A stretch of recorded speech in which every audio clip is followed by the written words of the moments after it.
మా గురుమూర్తి అన్న గారికి, సంవత్సరావు గారికి కూడా స్టేజీ మీద ఉన్న పెద్దలందరూ కూడా ధన్యవాదాలు తెలియపరుస్తూ ఉన్నాం.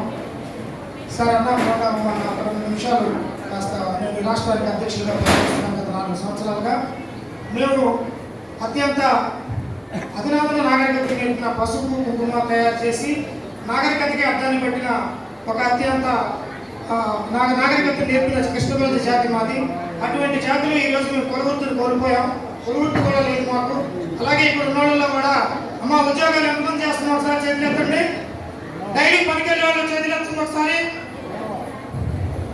ఇలాగే సార్ ఇక్కడ మనకి ఈ రోజు ఈ మీటింగ్ ఏర్పాటు చేస్తుంటే మాలో ఉన్న కొంతమంది వైసీపీ నాయకులు కావచ్చు, మాకు దగ్గరగా ఉన్న వైసీపీ నాయకులు కావచ్చు, మీకు పెన్షన్లు పోతే, మీ బిల్లులు పోతే మీరు ఈ మీటింగ్ పెట్టద్దని చెప్పినా కూడా మాకు పెన్షన్ పోయినా పర్వాలేదు, మాకు ఇల్లు పోయినా పర్వాలేదు, ఓట్ల అన్నీ వస్తాయని నాయకాపురం కమిటీ ఏకగ్రీవంగా మీ ఎదురుగా హాజరవ్వాలని తీర్మానం చేస్తే సంఘం మొత్తం మీ ముందుకు వచ్చింది.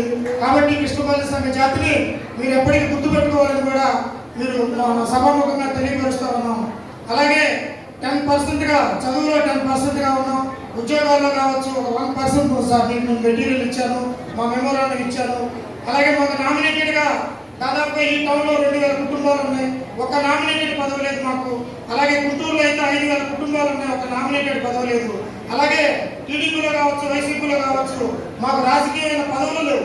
కావేటి యలమందరావు గారని దాదాపుగా 15 ఏళ్ల పాటు టీడీపీలో పనిచేస్తే ఆయన ఒక్కడు రాష్ట్ర బీసీసీఎల్ ఉపాధ్యక్షులుగా పనిచేశారు. వారి కాలం తర్వాత ఈ రోజు కూడా ఈ 15 గంటల 20 ఏళ్లలో కూడా మా కృష్ణపల్లి సంఘంలో పార్టీలో కూడా పదవులు లేవంటే మీరు అర్థం చేసుకోవాలంటే డైలీ వృత్తికి వెళ్ళేవాళ్ళు, డైలీ పనికి వెళ్ళేవాళ్ళు మీకు దగ్గరగా ఉండలేకపోవచ్చు, కానీ మీరంటే అభిమానం ఉండి మీకు ఓటేసే దాంట్లో ముందుంటారని మీరు ఆ విధంగా కూడా గుర్తించి పార్టీలో కూడా మాకు అవకాశం ఇస్తే తర్వాత పెద్దలకి సోదర సోదరీమణులందరికీ కూడా